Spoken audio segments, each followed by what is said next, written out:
You write a headline. The whole internet hates you for it. And then you're called to the priesthood.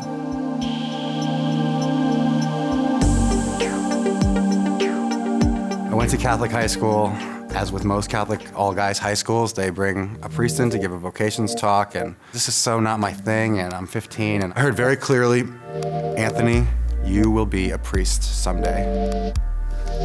Who said that? I knew exactly who it was. It's unmistakable.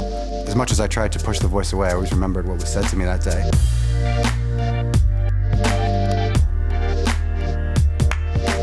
It was a regular night at work.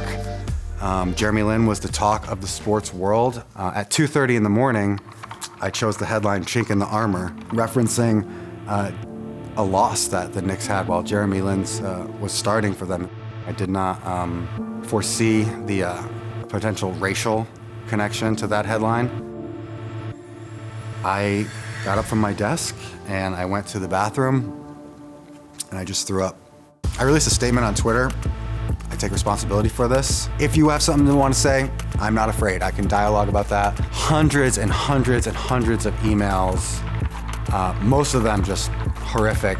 You're evil, you're a racist, I'm gonna kill your whole family. It was like the worst 15 minutes of fame. 4 or 5 days after it happened, I was let go via conference call.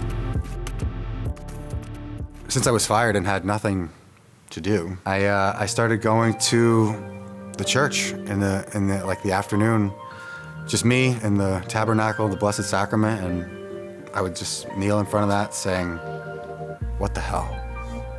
Why is this happening? And only when I was like in a puddle of tears in front of the Blessed Sacrament did I feel any sort of consolation. When he was back from like a road trip, we met in New York for lunch, and it was great. Him inviting me, saying that there was no resentment on his part, like that's mercy. So I'm grateful to him for that. I just watched this priest come out of the confessional every day and be like, I'm so sorry, I'll hear your confession after Mass, and he would literally run to the front of the church, throw his vestments on, and I remember saying, Lord, if we just had more priests.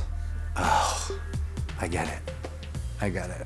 There was a growing sense of, Lord, are you calling me to the priesthood right now? I was afraid, to be honest with you. I was afraid of what people might think of me entering the seminary. I was afraid of what I was giving up. And my mom said something that changed my life. She said, do it afraid. You need to go experience this to determine one way or the other if this is what you're gonna do with your life. And you're afraid, I get that, but do it afraid. This priesthood thing is an adventure. When you say yes and go one step further, Jesus comes closer to you.